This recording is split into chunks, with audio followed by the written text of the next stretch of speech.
여러분 안녕하십니까? 이어서 경남 소식입니다. 우리나라와 일본이 세계 1위를 두고 기술 경쟁을 벌이는 분야가 수소차입니다.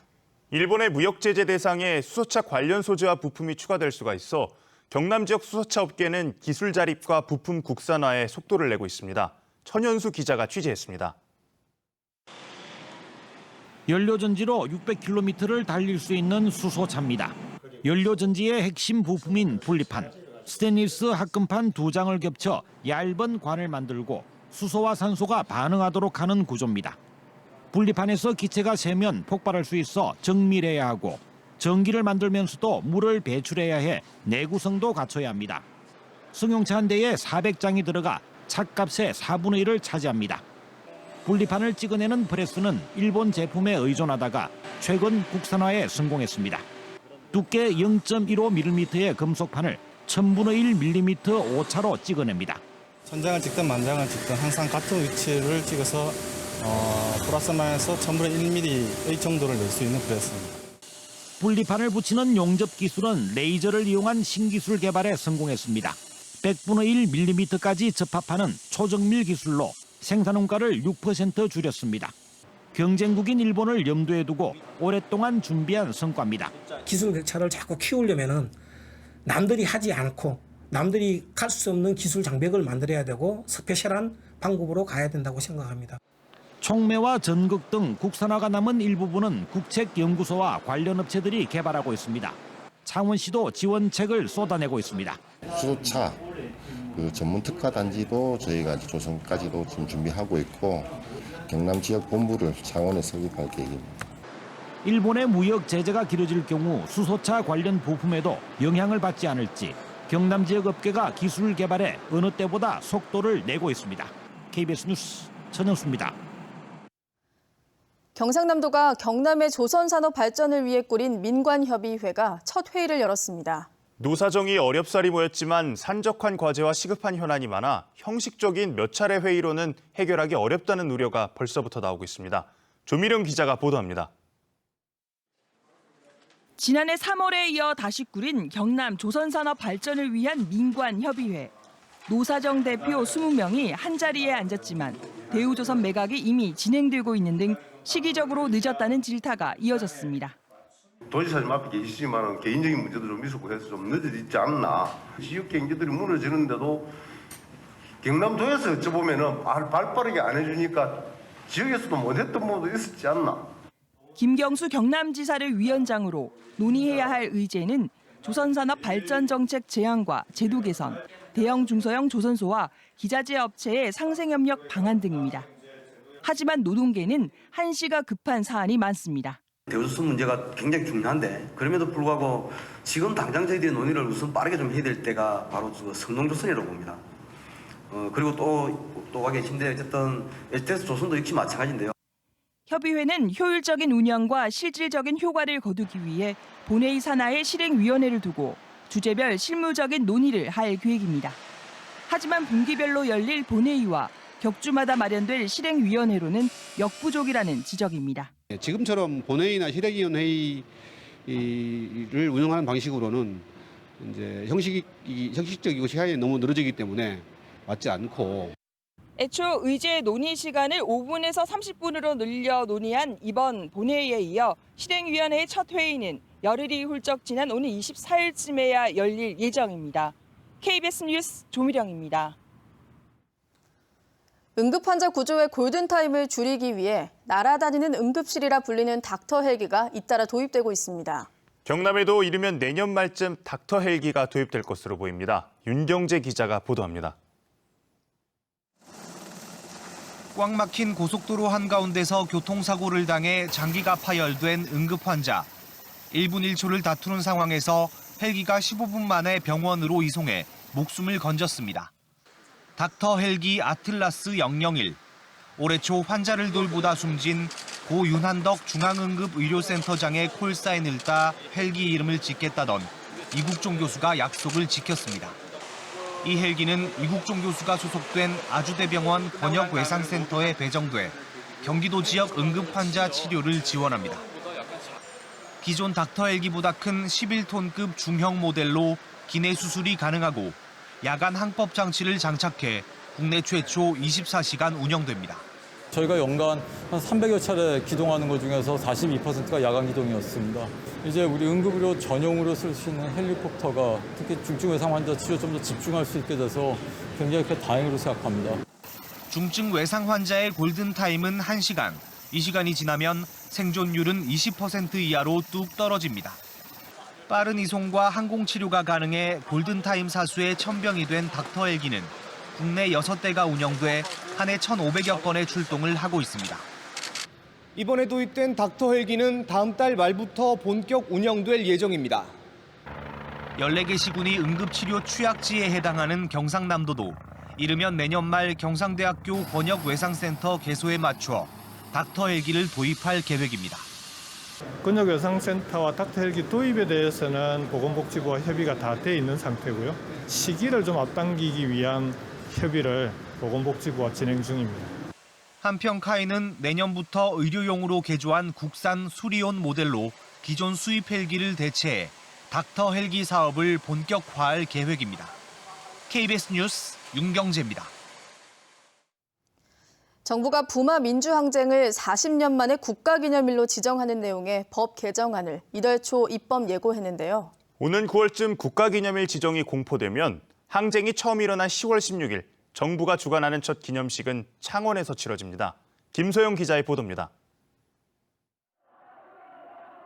1979년 10월 16일 유신 독재에 맞서 부산과 마산에서 닷새 동안 이어진 부마 민주항쟁. 우리나라 4대 민주화 운동으로 꼽히지만 유일하게 국가기념일로 지정받지 못했습니다. 정부가 40년 만에 항쟁이 시작된 10월 16일을 국가기념일로 지정하는 개정안을 입법 예고했습니다. 개정안이 9월쯤 공포되면 정부 주관의 첫 공식 행사가 10월 16일 열리게 됩니다. 특히 올해 40주년이자 정부 주관의 첫 기념식 장소는 창원으로 정해졌습니다. 공식 기념일은 부산에서 항쟁이 처음 시작된 10월 16일로 첫 기념식의 장소는 창원으로 각각 합의한 겁니다. 10월 16일이 부산에서 항쟁이 시작되었지만은 창원 시민의 의사를 존중해서 첫 40주년 기념 행사는 창원에서 개최하게 되었습니다. 기념식은 마산 해안도로 매립지와 삼각지 공원, 경남대 운동장과 경남대 일원 등 4곳 가운데 한 곳에서 열릴 예정입니다. 창원시는 실제 항쟁이 일어났던 곳이나 마산이 지닌 상징성 등을 종합 검토한 뒤 다음 달 말 개최지를 최종 결정합니다. 또 기념식을 앞뒤로 부마 민주항쟁의 역사적 가치를 알리기 위한 국제 학술 행사와 음악제, 영화제 등 다양한 기념 행사를 열 예정입니다. KBS 뉴스 김소영입니다. 탯줄도 안 떨어진 신생아가 밀양의 한 시골 마을에 버려진 채 발견됐습니다. 신생아는 각종 오물을 뒤집어 쓰고 벌레에 잔뜩 물렸지만 마을 할머니들의 극진한 보살핌과 의료진의 신속한 치료 덕분에 건강을 되찾았습니다. 이영관 기자가 보도합니다. 간호사가 119 구급차에서 담요에 쌓인 아기를 황급히 안아 내립니다. 병원 안으로 빠르게 뛰어가고 3층 신생아실까지 엘리베이터도 안 타고 한달음에 계단으로 뛰어 올라갑니다. 괜찮게 바라면서 올라갔는데 아이가 조금 우는 소리가 들렸어요. 그러니까 엄마 마음으로 그냥 저도 그렇게 뛰었던 것 같습니다. 이 신생아는 어제 아침 경남 밀양의 한 시골 마을 헛간 오물더미에 버려진 채 발견됐습니다. 태어난 지 이틀도 채 안 된 것으로 추정되는 아기는 인근 마을 주민의 주택 헛간에서 배에 탯줄을 달아놓은 상태로 발견됐습니다. 아침 7시쯤 헛간 근처를 지나던 주인 할머니가 처음 발견한 겁니다. 발견 당시 신생아는 온몸에 각종 오물이 묻어 있었고 여기저기 벌레나 모기에 물린 자국이 가득했습니다. 팔에 있고 전시 그런데 먹에 빔이 있겠나? 할머니들은 아기를 마을 노인회관으로 데려가 따뜻한 물로 정성껏 씻기고 보살폈습니다. 그래가 내가 요리 아이고 추운나 하길 눈을 약간 뜨는 기라 둘이서 씻었다. 씻어나니까 눈나고 여사들 여사가 없다. 신고를 받은 119 구조대가 곧바로 출동했고 1시간 40여 분 만에 종합병원으로 이송됐습니다. 현재 벌레에 물린 곳이 많고 탯줄 주변에 염증 소견도 있어 격리 인큐베이터 내에서 산소 및 영양제, 항생제 치료를 병행하고 있습니다. 할머니들의 신속한 응급 조치 덕분에 신생아는 빠르게 건강을 회복하고 있습니다. 경찰은 신생아를 누가 버렸는지 마을 CCTV 영상을 분석하고 있습니다.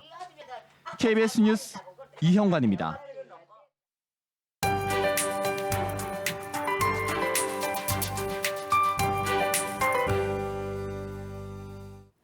초복인 오늘 경남 지역은 후텁지근한 날씨가 예상됩니다. 장마 전선이 지나면서 습도를 잔뜩 올려놓은 데다가 기온까지 크게 오르겠습니다.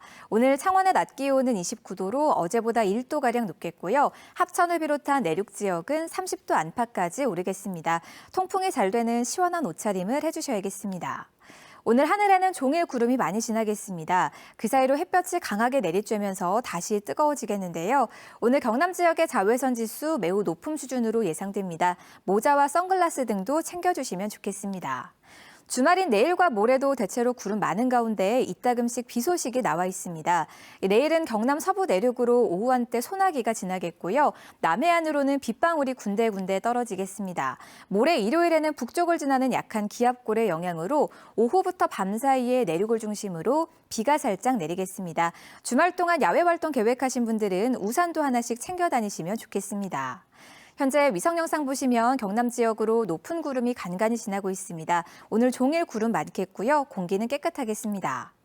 현재 기온은 어제 같은 시각과 비슷합니다. 동부 지역은 의령 20도, 창원과 김해가 22도까지 올라 있고요. 낮 기온은 29도 안팎으로 어제보다 더 올라 덥겠습니다. 경남 서부 내륙 지역도 21도 안팎까지 올라 있고요. 낮 기온은 합천과 사천이 30도까지 오르겠습니다. 오늘 해상에도 대체로 구름 많은 날씨가 이어지는 가운데 물결 최고 3m까지 높게 일겠고요. 해안가에서는 너울성 파도에도 주의를 하셔야겠습니다. 다음 주는 화요일까지 대체로 구름만 많은 날씨가 이어지다가 수요일과 목요일에는 또 한 차례 장맛비가 내리겠습니다. 기상정보였습니다. 거제시는 올해 하반기 거제 청년 일자리 도움 사업에 참여할 사업체를 추가 모집합니다. 합천군은 행정안전부에서 주관하는 저출산 대응 모델 육성 공모 사업에 선정돼 다 함께 우리 아이 행복센터를 조성할 예정입니다. 사천시는 지역의 주민등록을 두고 3개월 이상 거주 중인 청각과 언어 1, 2급 등록 장애인에게 본인 명의 휴대폰 통신요금을 지원합니다.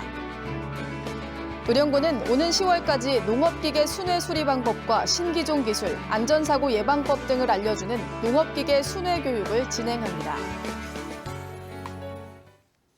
마산 동부경찰서는 아내와 딸을 흉기로 찔러 숨지게 한 혐의로 60살 이모 씨를 구속했습니다.